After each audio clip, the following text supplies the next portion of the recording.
Today's daf we're going to be learning is Zevachim daf Nubet. Today's daf is dedicated to Maggie and Rafi Sandler on the birth of a beautiful baby boy on Friday, wishing her and her family a huge mazal tov and lots of nachat. She is kula lo l'torah chupa l'masim tovim. Okay, we're going to get started with, and by the way, that means that Maggie's on maternity leave, for anyone who didn't realize. So if you have questions, issues that you might have WhatsApped her about, please send them to our email, info@hadron.org.il. We will respond as quickly as we can. Okay, we're going to get started with the braita that we saw yesterday. So we started with this braita that had three mentions of the words El Yesod Mizbach HaOlah in Vayikra chapter 4. Three different mentions. We darshan the first and the second, and then we're up to the third. The third one says, and the third one got complicated because the Gemara said, why are you darshaning it that way? Maybe you should darshan it this way. And then said, oh no, Rabbi Yishmael and Rabbi Akiva both seem to be saying the same thing, although today we'll get to what they said that's different, what's the difference between them, that you don't need a drasha for that fourth suggestion because you can learn it by Kal V'chomer. So let's go through what those suggestions were.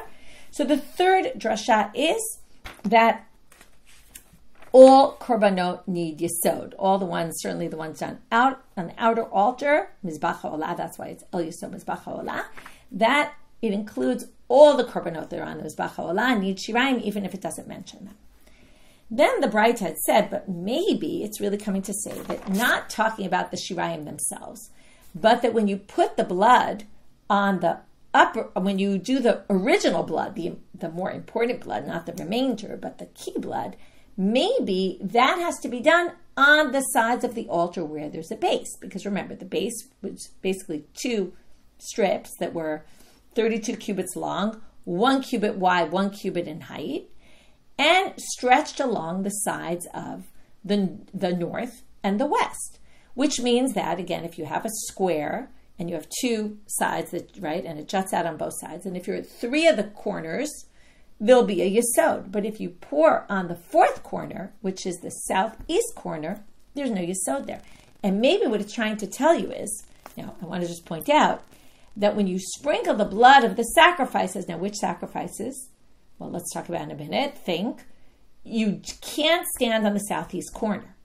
Now, the chatat, I don't know if you remember this or not, but the chatat is done on all four corners. So it can't be talking about a chatat.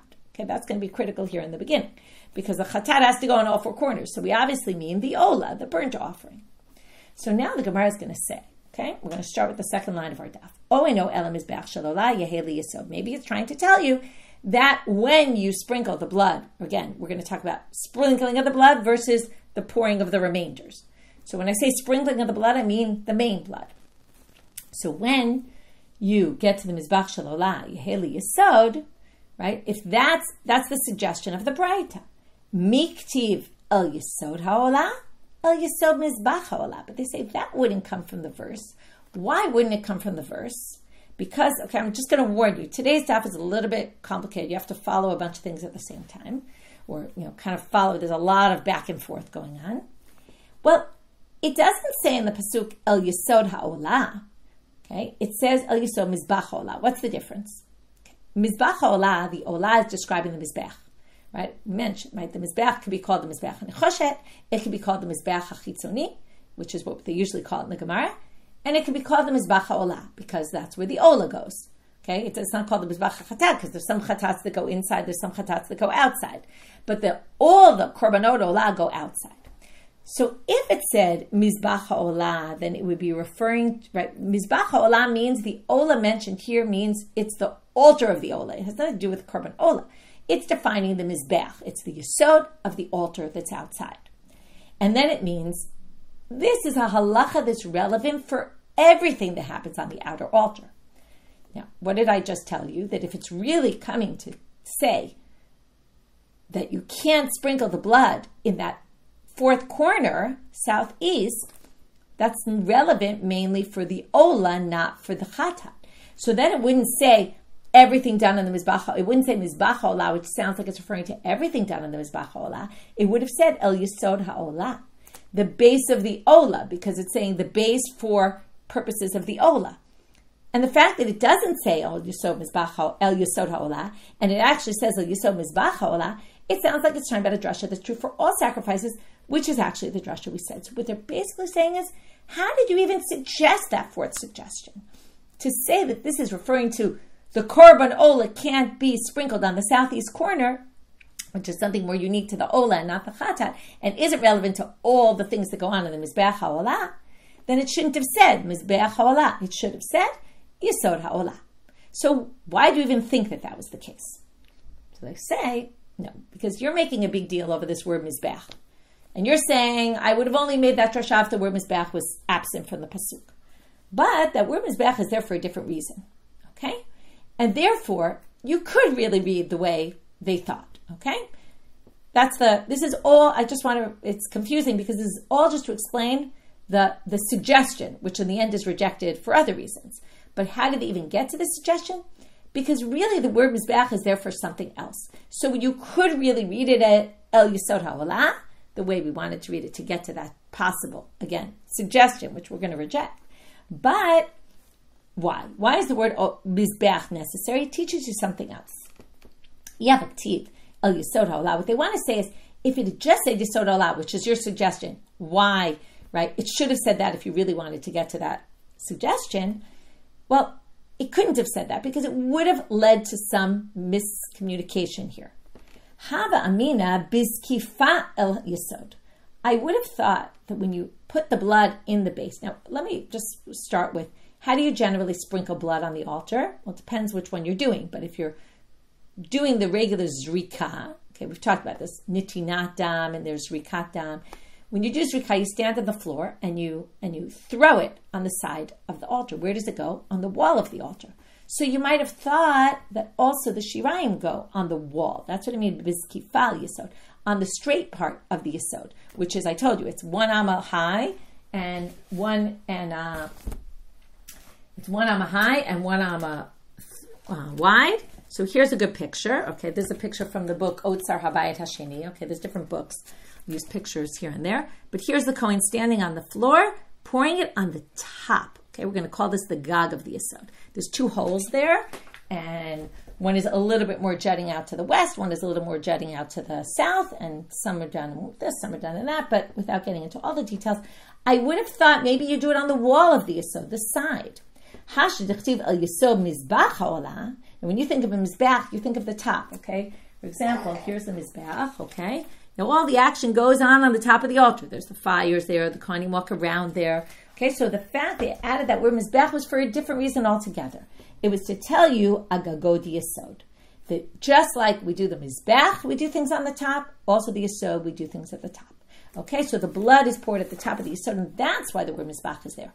But theoretically, it doesn't necessarily need to be there for what we were suggesting, which means that you could have read it like just olah, el yesod haolah. Mizbeach is there to teach you gag, and el yesod haolah, it's something specific for the korban olah, that the blood, when you pour the blood and when you throw the blood on the altar, the original important blood, not the remainder, it's teaching you that it has to be in a place where there's a yesod underneath, the base is underneath it.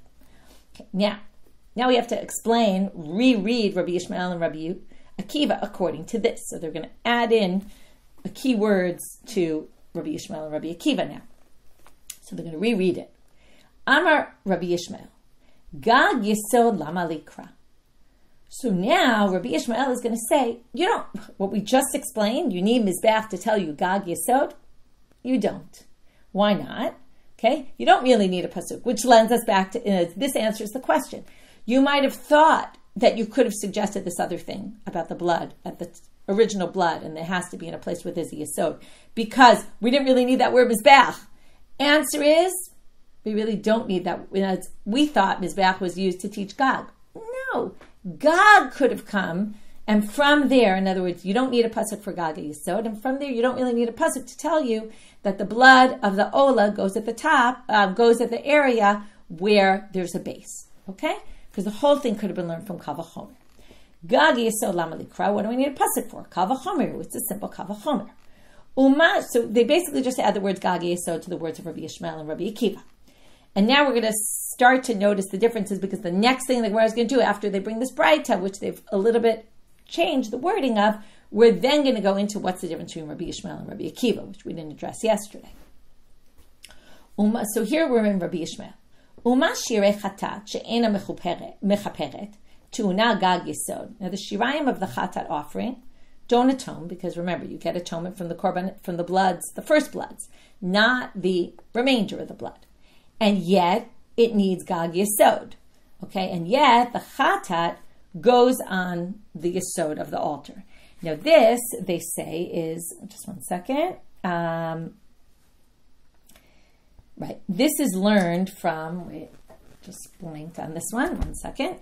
This is learned from the, right, El Yesod HaMizbeach, because in Vayikra Dalid, Pasuk Lamed and Dalid, it said El Yesod HaMizbeach, which sounds like the Gaga Yesod. Okay, so they're saying the fact that it says it, the El Yesod HaMizbeach, from there you learn that the Shirei Chatat need the Gaga Yesod.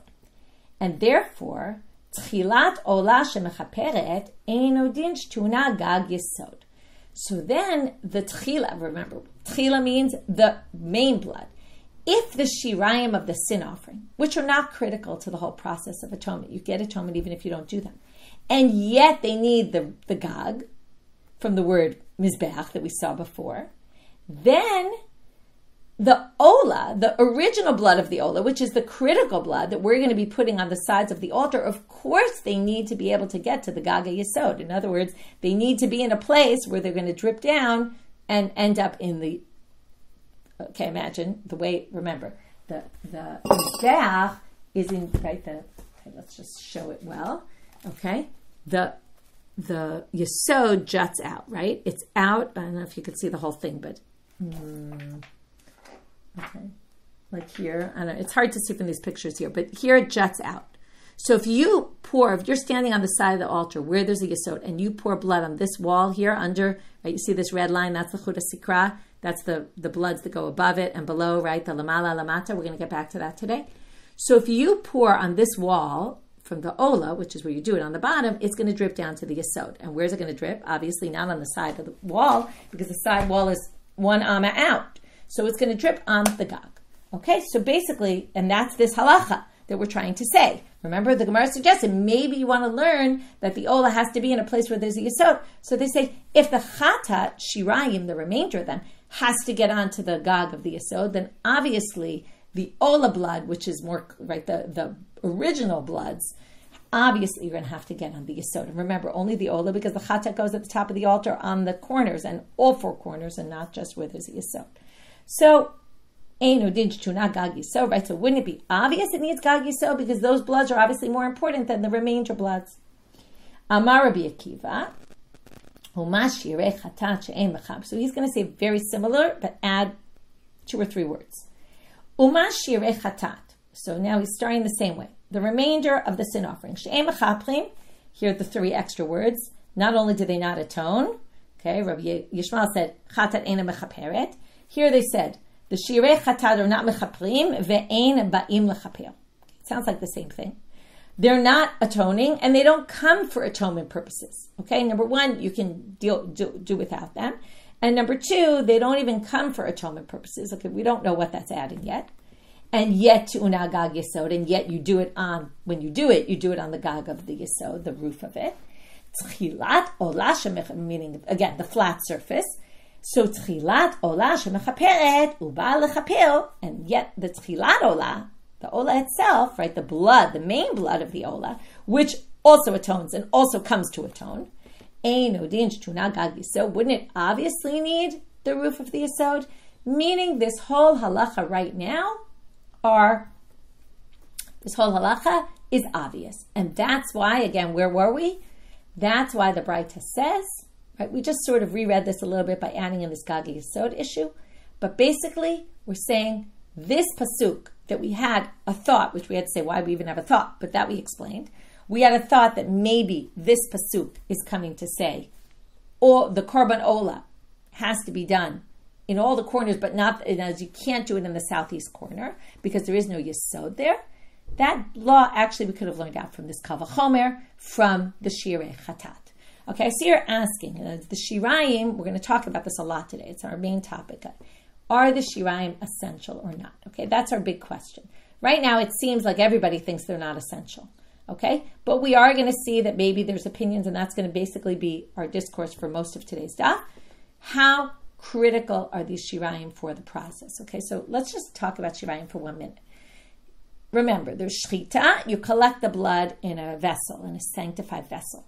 Then you take the blood, and depending on which sacrifice, either you put it on the inner altar or sprinkle toward the kaporet and the parochet, and depending on which sacrifice, you have all those different possibilities, right? On Yom Kippur, you go into the Kodesh Kodeshim, and it's on the kaporet, and you do it on the parochet, which is the separator between the Kodesh and the Kodesh Kodeshim, and you do it on the inner altar. Some of them you just do on the inner altar and toward the parochet, okay? Those are all the chataot pnimiyot. And then you take the remainder, and you pour it on the outer altar. In a regular sacrifice, which is not the chataot pnimiyot, you do the blood placements or sprinklings or whatever they are. Each one has its own thing on the regular outer altar. That's the picture I showed you. Either inside or outside, okay? In other words, I meant either top or bottom, depending on which one. The chatat stone at the top. The chatat ha'of, we're going to talk about that today. If it's a bird chatat, it's actually done lower down. And most of the other sacrifices are done lower, meaning under that red line, where the coin stands on the floor, throws it at the wall. With the olah ha'of, we'll see it's a little bit different. There's this squeezing process that's done. And that's basically on the outer altar, okay? So those, and then when you're done with that, the shirayim are done at the shirayim get put at the base of the altar. And that's the picture I showed you. These pictures are great. If you have a book, I'm actually trying to get access to PDFs so I could show them in PDF form, but I don't have them yet when I teach. But I wanted to just show you, there's a really good picture of the inner altar to give you like a sense of proportion. Okay, the outer altar is huge, okay, it's gigantic. And the inner altar is actually really small. And I just wanted you to see, maybe I won't, here. Oh, that's not the picture I wanted, but okay. But here's the inner altar, okay? It's very small, okay? There's a picture, I just can't find it this minute, of a coin standing by it. You see the coin's much taller than it, and it's very small. This is 1 cubit by 1 cubit. Remember, the space of a person, if you like stretch out your arms and all that is like 4 cubits, so it's teeny. Okay, just so you have proportion, right? The other one is so big they stand on top of it when they deal with it. And tons of people could be on top of it. So it's 32 by 32 cubits. So it's a huge difference in size. The pictures just make it real, tangible. Okay, anyway, right now, let's keep going. So the question now becomes, so we basically established why we had the drasha, why the drasha is telling us specifically all the korbanot needs shirayim, and not telling us that the korbanot all have to be done, put the sprinklings of blood on a place where there's the yesod, and that's because that halacha can be understood by logical explanation. Now the Gemara wants to know, my benayu, what's the difference between Rabbi Yishmael and Rabbi Akiva? Why did Rabbi Yishmael say the words, Eina mechaperet, and Rabbi Akiva said, Ein mechaprim ve'ein ba'im lechaper? Okay, double language. So we're going to have 2 explanations. Amar Rav Ava, Shirayim ma'akvim ika benayu. Here's what I said we're going to get to. He says the difference are the remainder, sprinkling the remainder of the blood, pouring it, the remainder of the blood. Okay, whatever blood is left after you threw the blood on the altar or put it or placed it or sprinkled it, whatever it might be for whatever korban, whatever blood is left gets poured on the base. Is that critical? First of all, that means if you didn't do it, let's say you just ignored the rest of the blood and didn't do it, is your korban disqualified? Okay. Or let's say you had no blood left. Let's say the blood spills. Okay. Or you poured the whole thing on the altar and you have nothing left. Do you have to start over again? Okay. And get more blood because you don't have the remainder. Those are 2 very relevant things. So Mar Savar Ma'akve, the fact that Rabbi Yishmael says one language and he just says it's not mechaperet, it doesn't atone, well, it is essential though. Umar Savar Lo Ma'akve, and Rabbi Akiva says it doesn't atone and it doesn't even come to atone, means it's not even that critical. If you don't do it, it's fine. That's Rav Adabrav. Rav Papa Amal, the Kulei Alma Shirayim Makvim. He says nobody thinks Shirayim are Makvim. They're remainders. Remainders always are less significant. It's not important. Obviously, we all know that once you sprinkle the blood, you get atonement. So it must be anything that happens after that is not critical. They're specifically talking about when you do the mitzvah chatat ha'of. Okay. Mitzvah means to squeeze. What you do with the chatat ha'of, I told you it's a little bit different. It says, Hiza midama chatat al kira mizbeach. So you take the blood and you sprinkle it, throw it onto the side of the altar at the bottom, like we said. V'hanishar badam, and then what do? It's a little bit weird, or disgusting maybe. You take the bird in your hand, and you yimatzeh el yesod mizbeach. You go where the yesod is, and you squeeze out whatever blood is left in the animal. It's not like collected in a vessel this time. You just squeeze it directly from the bird. Sorry, not animal. I said bird. You squeeze it directly from the bird onto the yesod. Okay. Now it says at the end of the pasuk, okay, yimatzeh el yesod mizbeach chatatu. Because it says chatatu, they say this is still part of the chatat process, meaning every part of this process is critical, including the shirayim. And that's what the machlok is about. So Rabbi Yishmael, who says it's not coming to atone and only says it in one language, must think that in mitzvoi adam, specifically in the bird chatat, I might have said olah by accident, I don't know, but the chatat of, in the sin offering that you bring a bird, that sin offering, the blood, the mitzvah, the squeezing of the extra, notice it says nishar, it's the same word, right? What's left, the shirayim, he says it's ma'akev, mar savar ma'akev, umar savar lo ma'akev, and Rabbi Akiva thinks even that is not critical. Okay, so that's their machloket according to Rav Papa. What we're going to do now is bring a braita to support Rav Papa, and then we're going to bring a question against Rav Papa. And then we're going to end this section.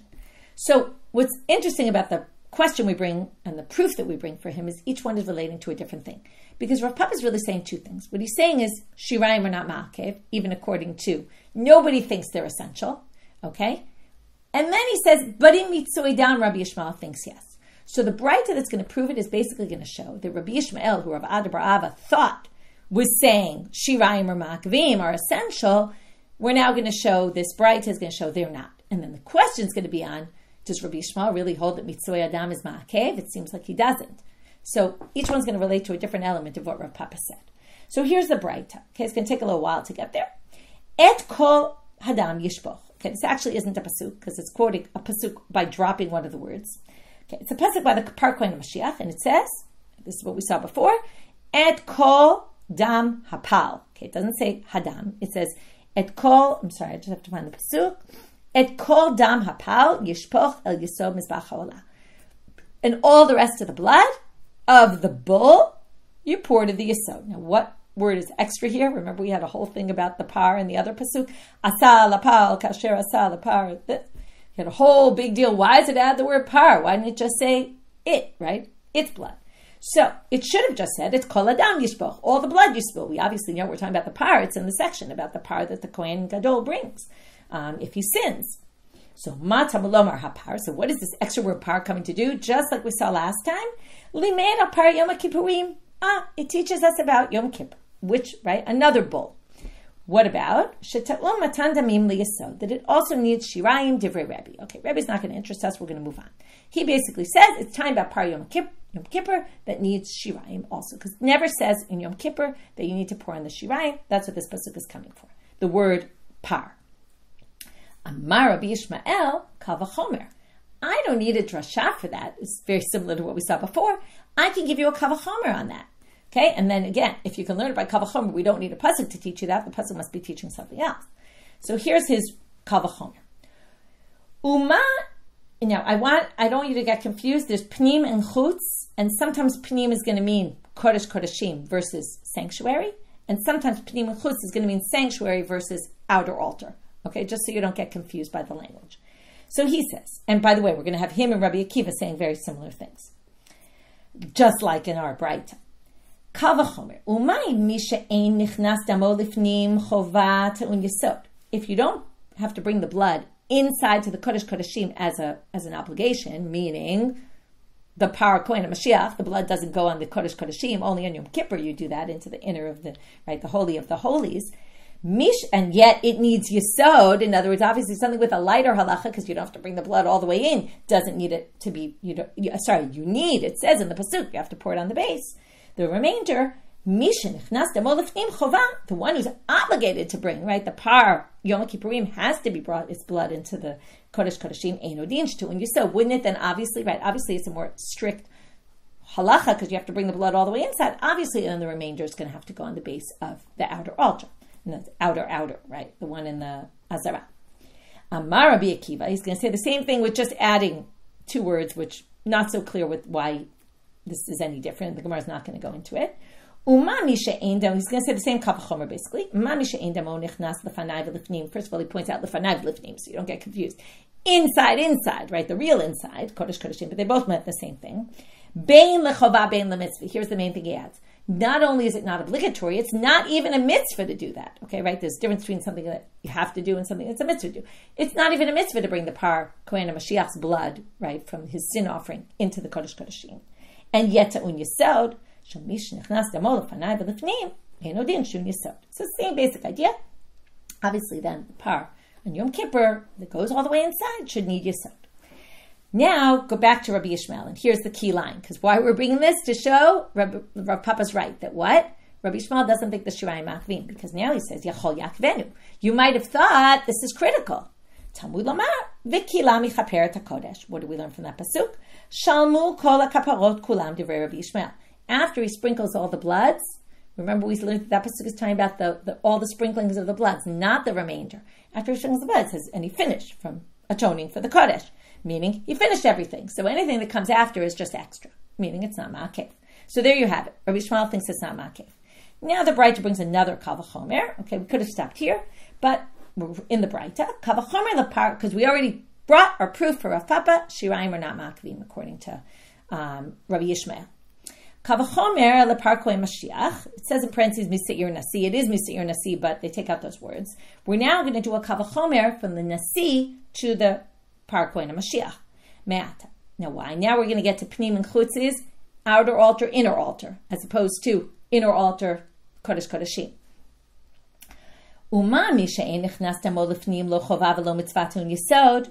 Okay, now the Seir and Nasi goes on the regular altar, and the blood doesn't come inside, not for obligatory and not as a mitzvah. Okay, it doesn't come in the hechal at all. And yet it needs yesod. Mish nechnas damo lifnim ben lechova ben lemitzvah eno din shton yesod. Remember, the third pasuk of yesod was written by the nasi. So once you have it by the nasi, you don't need to tell it by the par Kohen HaMashiach. It's obvious.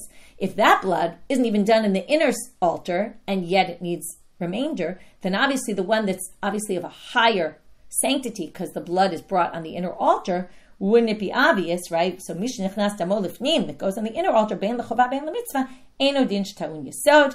And then they say, right, it would be obvious it needs yesod. Yachol yakvenu. You might think that blood is essential. Talmud Lamal ve'et kol dam hapar yishpoch. Now they darshan this word yishpoch.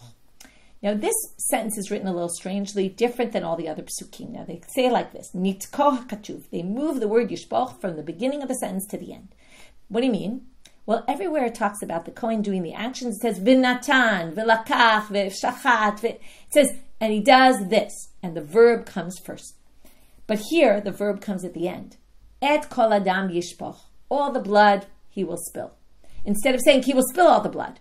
That shows that it's not essential. Because if it was essential, it would have come first in the pasuk. It would have said, v'shafach et dam kol dam apar. So, nitko katuv v'asa'o shirei b'tzvah. And it made it less important.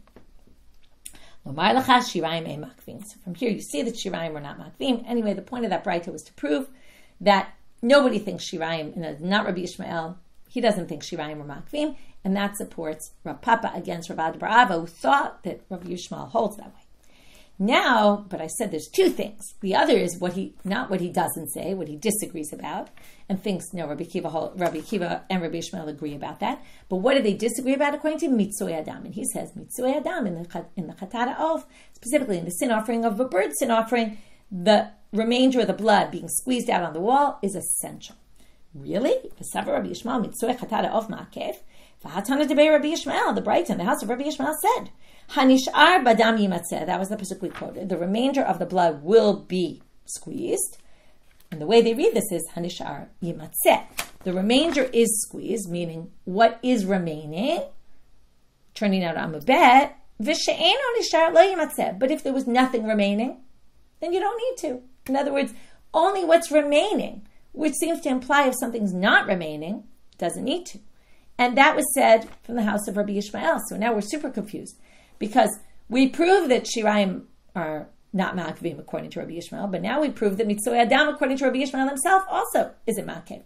So Rabbi Yishmael doesn't think Shirayim are Ma'akvim, doesn't think Mitzvah Adam, well, it goes against then what Rav Papa said.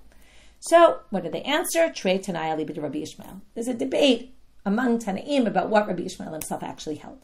So, some think he held Shirayim Akvim, and some think he didn't. And that's how we explain the contradiction here between the way Rav Papa explained the difference between Rabbi Ishmael and Rabbi Akiva in the earlier braita, that he thinks Rabbi Ishmael said only one language of Eino Mechaperet, to say, but it is essential. It might not atone, but it is essential. And Rabbi Akiva said no. And so according to Rav Papa, that was talking about not regular Shirayim, just the Mitzui Adam of the Chatat HaOf. And the second source that says only if it's Nish'ar, that's a different version of Rabbi Ishmael. It doesn't think anything's Makev, even Mitzui Adam. Okay, and remember, the reason to think Mitzui Adam is different is specifically because it says Chatat Hu. Okay, and that kind of stresses this all has to be done the way it's done. We're going to see that drasha a little further on also. Now comes Rami Bar Chama. I told you, your whole daf is really about Shirayim. I'm a Rami Bar Chama. So even if we accept what we said before about Rav Papa, that Shirayim are Ma'akvim, not according to Rabbi Ishmael, not according to Rabbi Akiva, comes Rami Bar Chama and says, Hai Tana Savar Shirayim Ma'akvim. There is someone who does hold it. And we're going to see that it seems to be, although it's not clear, but he thinks maybe in all the offerings. Some people, we're going to see later, it seems that maybe you would say it's specifically only in the Chata'ot HaPnimiyot. And in fact, we saw earlier that it came up in the Gemara a few times, that for the Chata'ot HaPnimiyot, there are opinions of those who hold that the Shirayim are essential, but only for the Pnimiyot. Although his pasuk is a Chitzoni, Chatat that happens outside, and maybe he thinks outside, but you're going to see that Rav is going to reject his whole reasoning. Now, this is also going to take us a little while till we get to his proof. So just keep in your mind and remember as we go through, because we're going to get sidetracked by some explanations of things in this braita. His whole point is to teach us that there is an opinion that Shirayim Ma'akvim, and we're only going to get there at the very, very end of this long-winded argument.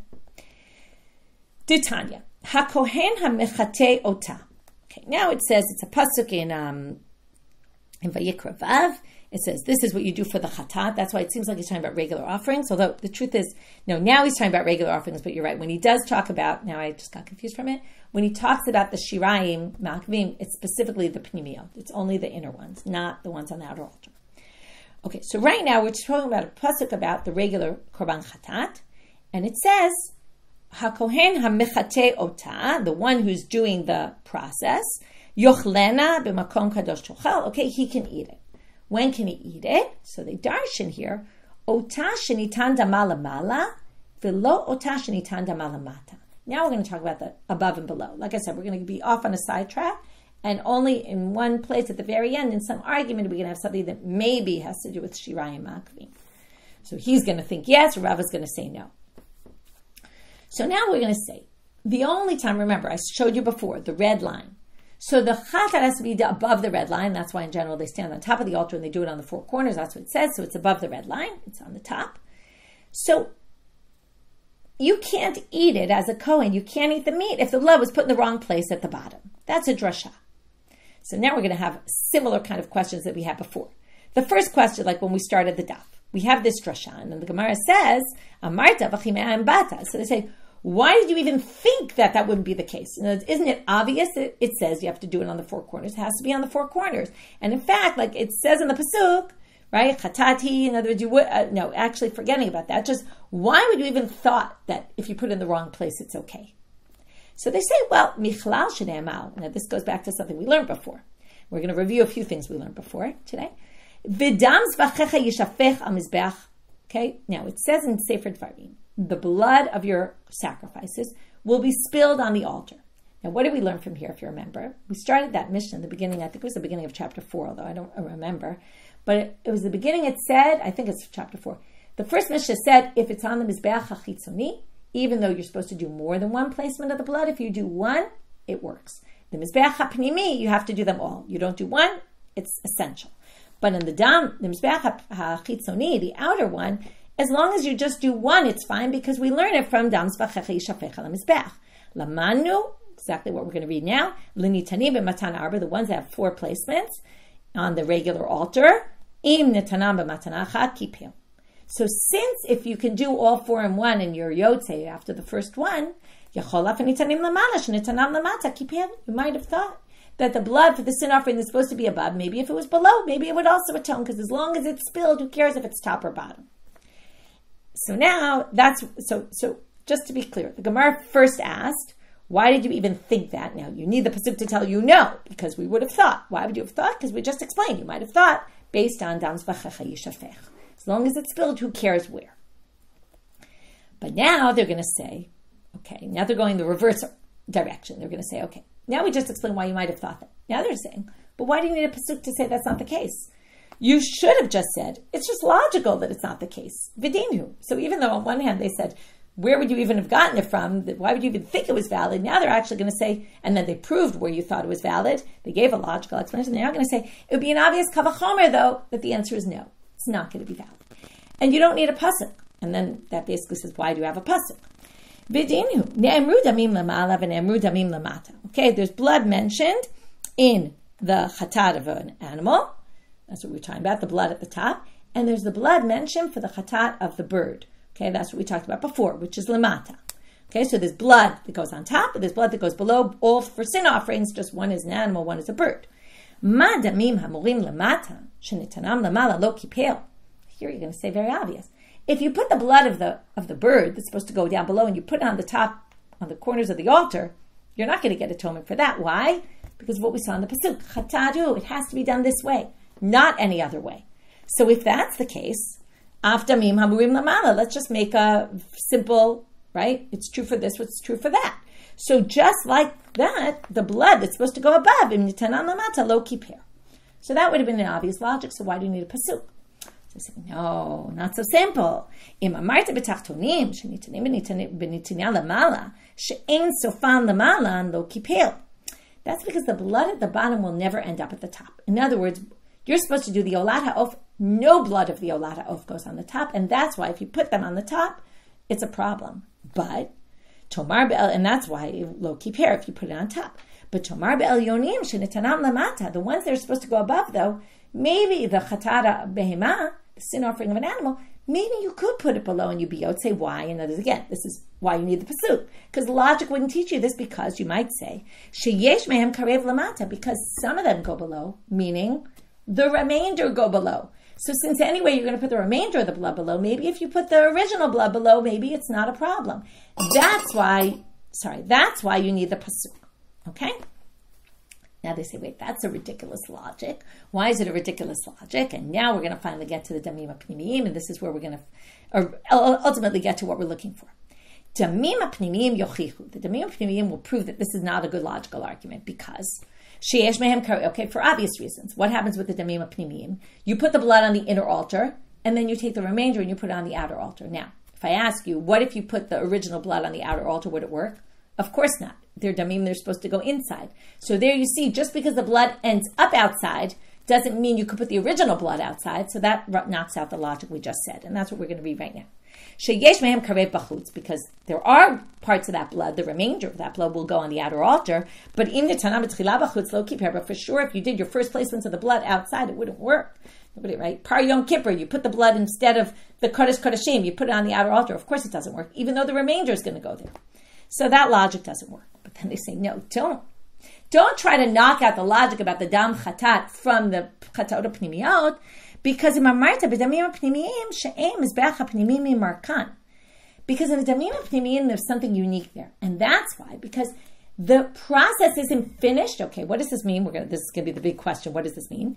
Em is be'ach pnimiyim markan. That means the mizbeach pnimiyim is not the end of the game. You still have to do the shirayim. What does that sound like? The shirayim are essential. And therefore you can't compare it to the chatat where the shirayim aren't essential. Tomar be'elyonim sharei kranot mimarkototan. When you're done with those 4 kranot, you've gotten what you need. Okay, now what does it sound like, right? So therefore, okay, well, let's just finish the argument. Im netanan lamata ksherim, tamalomar ota shenitan damalamala, velo shenitan damalamata. So again, since the end game is those 4 things, maybe you could be more lenient with them. And you could say, if you did it below, it's okay. Logic would tell you that. That's why you need the pasuk. Okay, that's the whole point of the drasha. Why do you need a pasuk? To teach us that if you put the damim lamata in the chatat, it's no good. But you wouldn't have gotten there by logic because of that whole logical argument. That's how they say. Okay, so What does it mean? My she'em mizbeach hapnimim markan lav elu shirayim. Doesn't mean the process isn't finished from the hazaot, because, right, from all the sprinklings of the blood, because you still have to do the shirayim. There you have a proof that the shirayim are makvim, specifically in the chatot hapnimiyot. Amar le Rava, ihachi teita b'kavachomer. He says, that can't be true. Because if so, you actually could have learned out. He's now going to reread this braita. Don't worry, we're not going to reread the whole thing. He's going to say, you actually then, if what you're saying is right, then you actually could have made a kavachomer argument. You didn't need that pasuk to prove that the chata blood that's done lamala is a problem. Why? Because here's the logic that you could say. Ma shirayim hapnimiyim shesofan b'chutz chova b'chutz asam tchila b'chutz lo kipel, in the shirayim hapnimiyim, which in the end actually have an obligation. And those damim, according to what we're saying now, if ein damim markan, right, ein mizbeach hapnimim markan means you have to do the shirayim, they have an obligation to be done outside, and yet, if you put the original ones outside, right, not the remainder, but you put the first placings of the blood, it's disqualified, even though there's an obligation to put those bloods on the altar. Right? And if you put the first ones there, you're not going to atone. Then the chatat, who the remainder isn't even important. So yes, it's true, the blood will go down below, but it's not even necessary, that blood. And of course, you're not going to be able to be yotze from putting the blood down below when the whole law of putting the remainder below is not even obligatory. So, I don't accept your logic. What does he say then? What it means, the mizbeach is not the only bloods there. When it started to bring this argument, it said this is different than that because that requires much more than the altar. You have to sprinkle it by the parochet, some of them by the kaporet and the kodesh kodeshim. It's not that the blood is not only done on the altar. That's what it means. It's not the only bloods. There's other bloods as well. Okay, so with that, it was all just to say that Rami Bar Chama said, I can bring you a Tana that says Shirayim or Makvim, because Shirayim of the Chatat Pnimi, because he proved it from Mizbeach Pnimi or Markan. Rava said that's clearly not the explanation, because then you can make a flipped logical explanation. You don't need the pasuk at all, and therefore he said it means something else entirely. So we don't have anyone who says Shirayim Makvim, but we're going to end now with a possible answer that maybe someone does hold, and we're going to review a sugya that we saw before that we only explained in one way. Today we're going to explain it in two ways. Tanu Rabbanan, v'chila michapel. This is in Yom Kippur. It says, and then the Kohen finished. We saw this earlier today also. He finished from atoning. Im kiper kila. First Rasha is if he atoned, meaning he did all the bloods. Then he finished, meaning the bloods was what's essential, right? And then we're done. Im lo kiper, if he didn't do the bloods, lo kila. If you missed any of the sprinklings of the blood, no atonement, right? You didn't finish. Divrei Rabbi Akiva. Amar lo Rabbi Yehuda. Your drasha is weird because you switch the order of im, right? V'chila michaper. Kila came first, then kiper. Why did you say im kiper kila? You switch the order. Why didn't you just say mipnei ma lo nomar im kila kipel, im lo kila lo kipel? If you finished, you got atonement. If you didn't finish, you didn't get atonement. Okay? So now, and what would you learn from there? Okay, what did each of them learn really? This was to tell you, you have to do all those sprinklings inside. If you miss any one of the, right, 48 in Yom Kippur, we had different numbers, 43, 48, right? Whatever they are, you missed one of them, no good. My benai, what's the difference between them? So when we read this the first time, we just said it's just a matter of how they darshan it. But now we're going to have a machlok of Rabbi Yochanan and Rabbi Yeshua ben Levi. Chad amar mashmu dorshin mikabenayu. One said it's just a matter of how they darshan the pasuk, but they come to the same conclusion. One opinion says are the shirayim essential or not. If you say im kiper kila, kiper is the blood inside, so that wouldn't include the shirayim. The shirayim aren't essential. But if you say im kila kiper, if you finished, then you got atonement. Finished means you finished everything, including the remainder. So that would be the machloket between them, according to one, either Rabbi Yochanan or Rabbi Yeshua ben Levi. Now we're going to end with the Gemara tries to figure out who says what. Tistayim, Rabbi Yeshua ben Levi, Hu damar shirayim ma'akve. Tistayim is a word they use every time they want to say it. We have two people, we don't know who held what. We're going to figure out this one, conclude that this one says shirayim ma'akvim, Rabbi Yeshua ben Levi. Why? To Amar Rabbi Yeshua ben Levi, l'divrei ha'omer shirayim ma'akvim. Okay, now here's a statement he said, we're quoting him. To the one who says shirayim ma'akvim, so it must be he holds, one of them holds shirayim ma'akvim. Now what does he say? If you hold shirayim ma'akvim, Then, mevi par acher, it says achad, it should be acher, umatchil b'tchila b'fnim. This is something I mentioned earlier today. If after doing all the hazaot inside, the blood spills or there's nothing left, you have to bring another bull according to this. If you hold shirayim or makvim, you have to bring another bull. Do the placements on the altar, right? Not all of them, but at least the 4 placements on the altar, and then you'll have remainder. So you have to redo. Okay, so that means he holds someone says shirayim makvim. So then they say, wait a minute. According to that, Ata Rabbi Yochanan lately has far. What, you can say Rabbi Yochanan doesn't hold that way? V'hamar Rabbi Yochanan said, Tana Rabbi Nechemya, Kedivrei HaOmer Shirayim Makvim. Okay, we don't have time to do this. Rabbi Nechemya is a mission daf kuf yud. We'll get there when we get to kuf yud. But basically, Rabbi Yochanan says, Rabbi Nechemya's braita is according to the one who says Shirayim Makvim. So he also says there's someone who says Shirayim Makvim. So how are you going to explain that? And they can't both say that. We just said there's a machloka between them. Is the machloka between Rabbi Yehuda and Rabbi Akiva about Shirayim Makvim or not? So they basically say we're going to reject everything we just said, which is Ela Kedivrei HaOmer V'lav Lahane Tanai. So by Rabbi Yochanan, the only way to explain it is to say, it must be he meant, there is one who says it, but it's not Rabbi Yehuda and Rabbi Akiva, in which case, Hachanami, Kedivrei HaOmer V'lav Lahane Tanai, because they're the same thing about Rabbi Shimon Levi. He also said to the one who says you have to, who said it was Rabbi Yehuda and Rabbi Akiva.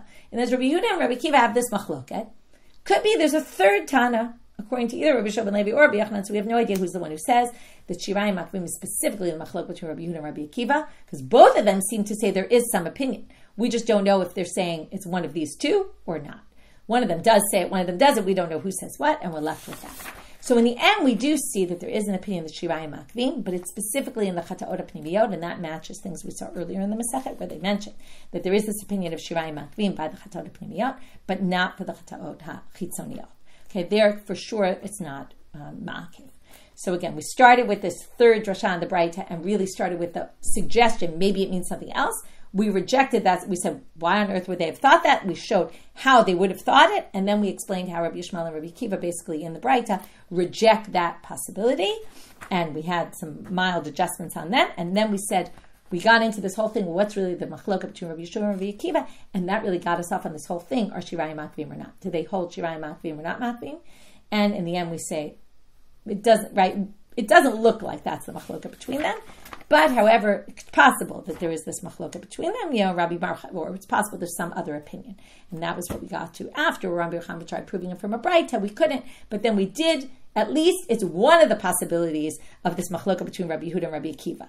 And even if you don't say that, it's clear that Rabbi Shimon Levi and Rabbi Yochanan both think that there is some third opinion there. Okay, or maybe two, maybe there's only two opinions, right? Maybe shouldn't say third opinion. There is this other opinion, unclear if it's one of the people we saw or not, but there is this opinion of Shirayim Makvim, specifically in the Chataot HaPnimiyot. With that, we finish for today. Wishing everyone a good day.